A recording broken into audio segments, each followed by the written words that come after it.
Now we're sighting in with Shooting USA. The guns, the gear, and the information to get you on target.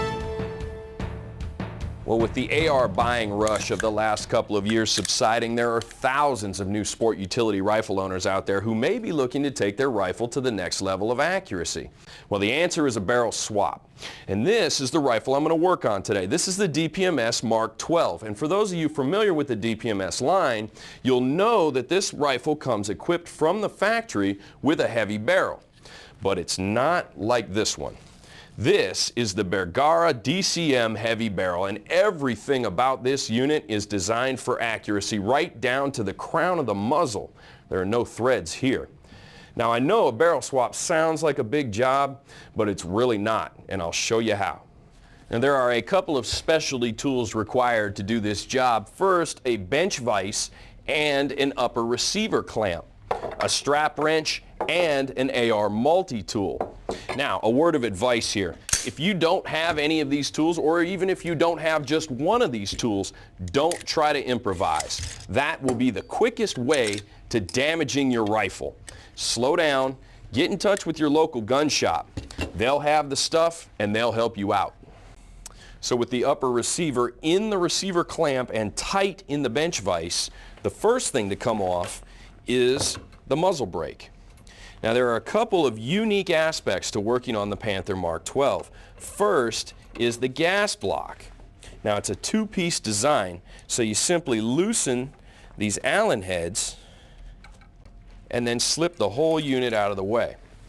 The free-floating handguard on the Mark 12 is also unique to this rifle. It threads onto the D-ring and is held in place by this jam collar. So this is where we're going to use the strap wrench, but I like to put a shop rag under the strap wrench to protect the aluminum on the handguard. Now, one other tip here is once you get the strap wrench in place, set yourself up so that you're torquing down so you can let gravity help you out. Now, the AR-15 multi-tool, it's got these tabs here that will align with the gas tube passage holes. Just want to break that loose. The D-ring comes off.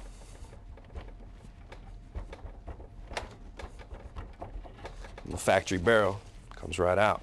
And now, the Bergara barrel. You're going to align it with the tab here.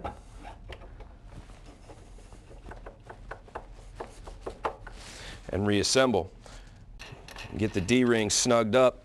Now, this can be a little bit tedious because we need to align the 12 o'clock gas tube passage hole perfectly with the passage into the receiver. So get it close, then bring the gas tube assembly into play. And now you can make those fine adjustments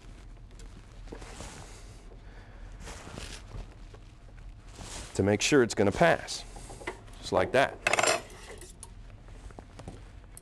Now the handguard goes back on.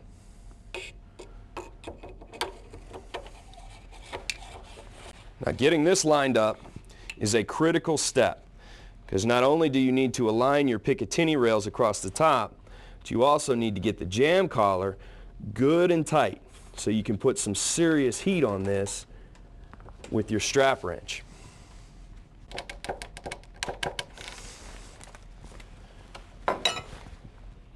Perfect.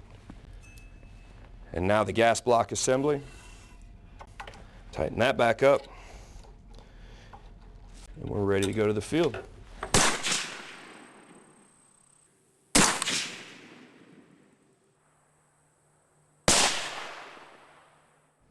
Here is John's best target from the first day with the new barrel. I think this 5-shot group at 100 yards speaks for itself. Accuracy from the barrel makers at Bergara. Shooting USA is brought to you by Bergara Barrels, because precision shooters demand precision barrels.